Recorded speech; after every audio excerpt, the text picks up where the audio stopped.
Hello and welcome to the Dutching channel. It's Saturday evening, the 6th of April 2024, and it's 10 to 7, and it's the end of the racing for another day. And yet again, we fall into the trap of losing. So let's just have a quick look at our spreadsheet. This is the one that everybody else has that's in the subscriptions. And as you can see at the top here, in 6 days, I've only managed 2 profitable days, and today's one there is minus 112.19. Now, I am doing this for £50, so it's a little bit different than what you'll see when I scroll this up. I have lost £551.49, but overall, if you was to say you were doing this for £1, and in 6 days you had lost £11, it's nowhere as bad as it could be. I mean, that's like going to the bookies, backing all my selections, and I've had 101 selections, yeah, and you've come out losing £11. It just seems worse, obviously, with my high figures, but as I say, I'm only taking this out of last month's money. But at the end of the day, I don't want to be taking any money out of any month's money. I like to start off another month, and I prefer to start with a bit of a bank. I prefer to win to start with. I don't mind having a bit of a period as we go down the month, but this is hard when you're starting with one of the worst days you've had. You know, I mean, if I take it now on the last 4 days where I had 2 profits and 2 losses, then I look at this and I think to myself, I've lost 58.50, maybe £1 something in 4 days. So, you know, I have to look at trying to draw some positives out of it somewhere, which I think I can. So, again, I don't find it's the end of the world. We'll have a look at the 3 meetings we covered today, which was in the UK. We'll start off with our first meeting up in the corner here, which was Kempton. We only had 4 bets there today, and we made a profit of 54.94. So I was happy with that in one way. Then we went to Chelmsford, stake 250, and came away with 193.68. So we made a loss of 56.32. And then when we went to Uttoxeter, we knew last time we backed there we had a 6-race card and lost 5. So I was hoping today could have given us a bit of profit back, but it was 110.81 lost there. So again, when you look at that, the other 2 meetings could have paid for themselves, and it was Uttoxeter again. Yeah, you can look at it and go, well, perhaps you need to stop doing the hurdles now. Yeah, but I'll take everything on board. But also, because I'm only betting now where the horses have run 3 times, maybe I should have carried on doing the ones that have only run once or twice.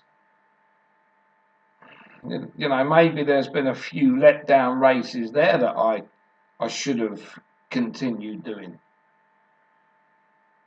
So I'll have to perhaps look back into that. But this, based on the last 6 days, is only UK racing.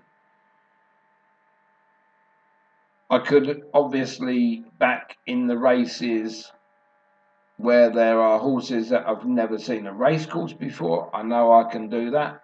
When I've been looking at the results, there's been quite a few of those favourites coming in. But of course, I sit there and I think of the ones that I would do, and then an unraced juvenile would come through and win. Then I think that's another loss I've had. So at the moment, This is the system that's kept me afloat. Why do I need to change anything? We know the weather has been terrible, but I don't use that in any of my form. It's just numbers. When I look back to when I was doing this, I think it was 2019 for the similar period. I did have a bit of a bad April at the start, and that was due to, I think we must have had quite a bit of snow because it was only all weather racing, and there was a lot of horses over the hurdles that they had a special flat meeting now and again. I think it was Kempton or Lingfield, one of them, where they just done national hunt flat races, but of course it was on the all weather. So I had a little bit of a bad period at the start of April then, but that's the only one I can really find looking back where I did make a loss. But it was only at the beginning. So as the month went on, it got a lot better. So we just, again, if we look back to today here, I did have 5 seconds. I've only been 3, 4, 5, 6 races without drawing anything. But 5 seconds, you just, if I'd have had 1 second win, it takes 100 off that balance. Because obviously I didn't get the 50 I wanted to win, and I've lost 50 as well. So every time you look at the figure here, you think, well, just another 2 winners out of all that lot that I did, and you've got a nice profit. So I'm hoping that this is just a blip or something just at the start of the month, and it will turn round. We've got 3 meetings again tomorrow. It's very windy outside. The sun's been out in certain places. It must be drying out a bit. Hopefully now we'll see some different results. But I just would like to see, a couple of days on the trot where I profit, and just try and get down from these 11 points that I'm behind. But again, I'll keep persevering. I won't change the system. I will just keep doing what I'm doing because I know it works long term. And it's going to take me a long time to give last month back. So doing it over a 3-month period is what you should be doing any betting system. So I'm not down overall, but the subscription people that have come in since the first haven't seen any joy yet. And even the one day that I did manage to get a profit of £140, the next day we was on a minus 121. And then we was on a plus 34, and now we're on a minus 112. So just in them 4 days alone, I'm still £58 down. So, all right, I've only lost little money in the last 4 days. It's obviously getting better, right? I do like to think that when I look at it. I mean, it was the Monday, the bank holiday Monday, that actually killed me. I couldn't do anything about that, and Tuesday was pretty much close on the same. But since then, we've actually done a lot better in the last 4 days than we've done in the first 2 days. So I do think somewhere there it is turning round, and all you need is that little bit of luck that goes with you, and we can push on. But other than that, thanks to the people that sent their selections in beforehand today. And again, at least I know it isn't just me that's losing. All right, I think this is, again, today I'm going to go through the racing anyway, so let's do that very quickly. In the first race there, Adelaide's, I couldn't have had that anyway, but what have I been done by choice there on the outside? Ahead, maybe. So that's one of them that's done me. Then we went into the second race. Now this was most probably, since I've been putting up all the selections, this is mostly the one that's the best that I think I've done. Now, if you go back to the 240 this afternoon, I had a horse called Semhan that won, and it was 35.1 on the Betfair SP. I had the second in the right order, which was 23.6, and that was Killybeg's Warrior. And I had the third as well in Tinzo. So I actually had the straight tricast. Now, I never went on to see what that paid today, but there was no combination around that. That was straight. So if you're getting results like that, at some point your form will come back. Right? You can't be out of form when you're picking results like this. And there we go. Let's have a look. The straight forecast was 393 quid and the tricast £1,647. Just for a pound in that right order. And that's the order I actually gave them. So that was obviously a win for me on the selection. But as you know, whether I give out a nap, I give out a nap because that's what people want. I don't do the naps. I don't do any forecast. I don't do any combination. I don't do any tricast. So when I look at that race there, I think to myself, I must be doing something right because there's not many people out there that could have given that as straight. Then we went into the next race and Duty of Care came through late there to win that. But as it went, it was my fifth selection. I never have a problem with my selection that gives me money back, but as long as it gives me money back that's more than I've laid out, I don't mind. So you sort of get the bet for free. But when I went back to those 11 that I had on Monday, most of those 11 were giving me like 15 quid, 20 quid, and all right, it's better than getting nothing back if you add them all up together.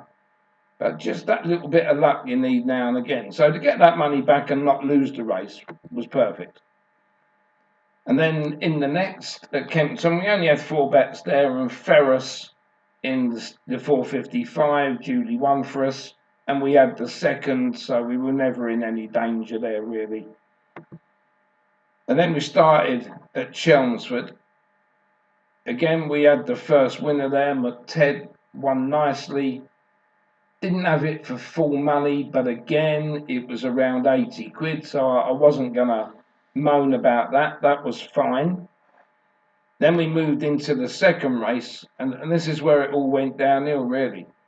I never fancied this Roxanne that came over from Germany, had 3 ones by the side of it. But it started running on at the end, and I thought, oh, I've got chances here. And then suddenly the outsider just came through. And you're scratching your head again, how do these selections win? 14.4. But that was that. It had won last time out, so there was nothing wrong with it winning, but it was a selection I couldn't give. And then when you know your luck's out, it's out. In the 5.15 at Chelmsford, I'm thinking to myself, right, this has got to be me here. Legacy Power, I call the Hayes. And of course, then you get chinned by a Greek giant that comes from nowhere. And then you're thinking, here we go again. But, it's another second selection I've had, but you don't get nothing for being unlucky. Then we went to the 5.45 there. I had plenty running for me. I ended up second, third, and fourth. Did really well. You would have been counting your money out a furlong to go because all them were there. And then suddenly, this all free to dream just come from nowhere. And it ended up winning by half a length, but it came from nowhere. I couldn't even see it. And suddenly it was on top of you. So I thought, oh, here we go again. And then in the last, I thought to myself, I could do without this favourite losing. I needed that to win the last race of the evening. And Profit Man came round into the home straight, had a 3 or 4 length lead, and then you think, well, he's got to hit it in a minute, and then they'll all come charging at it. But he didn't, it stayed there. He stayed there and he eased it down and it won by about 2 or 3 lengths. But he could have won that by half the track, I think. So thank God I had that one to end me day, because I haven't had a winner in the last race for some time. So I'm thinking, right, let's kick on now tomorrow. But it was another bad Uttoxeter for me. This is 2 on the trot now I've had. But we started off with Hawkstone. Again, it was one of those selections that's the last one I do to just put the last bit of money on. But again, I'm not going to grumble with that. It paid for the bet. So that was a winner. Then I gave out 2 selections last night that I thought that were knack material. This was the next best. This was the second best out of the 2. And this duty won easy enough. This was our big bang. So I thought, that's good news. But of course, when you put 50 quid on that at 1.5, you're only winning 25 quid instead of your 50. Then we went into the next, Jupiter to Geet. As per normal, the stupid jockey decides, I know what I'll do. I'll just blitz it. I'll just get out from the front and hope I stay there. Who rides a favourite like that? So again, that just disappeared into thin air. And I don't have the first, second and third because my other one coming down towards the last unseats the rider. So that's the end of me on that race. Then I thought, not sure, best bet of the day. Even when there were 6 runners in the race, I thought, right, this is my best bet of the day. And suddenly we get a few non-runners appear. He sets the pace, he goes on, and you could see that this second favourite that I had, Jack's Parrot, was just cruising all the way round and waiting to go on. They reckon that was the easiest winner at Uttoxeter for the whole of the season. And it and I've got the favourite, if you like, that's run like a donkey. So again, that was the nap of the day. Disappointed me, that did. And then into the last race, I worked it all out there. I had 2 running for the 100 quid, and here comes McCoy. I thought, well, that will give me my money back, so that's handy on that one. And I thought, I know what's going to happen. The full selection's going to win, because by this time I'm having a bad run. And of course, it does. And I gets the second. But again, it was a 6.5 length victory. And I don't know where it came from, but that's how your day goes. But I've had too many days like that at the start of a month that I want to forget. If you look that I've had 6 days, 2 wins and 4 losses, you could drag those losses back to the end of March where I had 2 on the last 2 days. So you could say now I've got 2 wins and 6 losses, which is, I say, never been heard of. Of course, it's been heard of, but I don't like them when they come round. So that basically was the end of that today, but another poor outcome. And tomorrow's 3 meetings, I've just got to hope again. As I say, the money that I've lost this month, if you broke it down to £11 in 6 days, is literally nothing. Literally nothing. But I just want to get a smile on my face, really, and just say to myself, great, I've won 5 bets today and won 250 quid. I won't be up by any stretch of the imagination, but it will make me feel better just to get some wins on the board. But we'll see what happens tomorrow anyway. So I'll be back after this video. I'm going to now do the selections for tomorrow. And otherwise, I hope you all had a good day and I hope you had a win. And we'll catch up tomorrow for another round.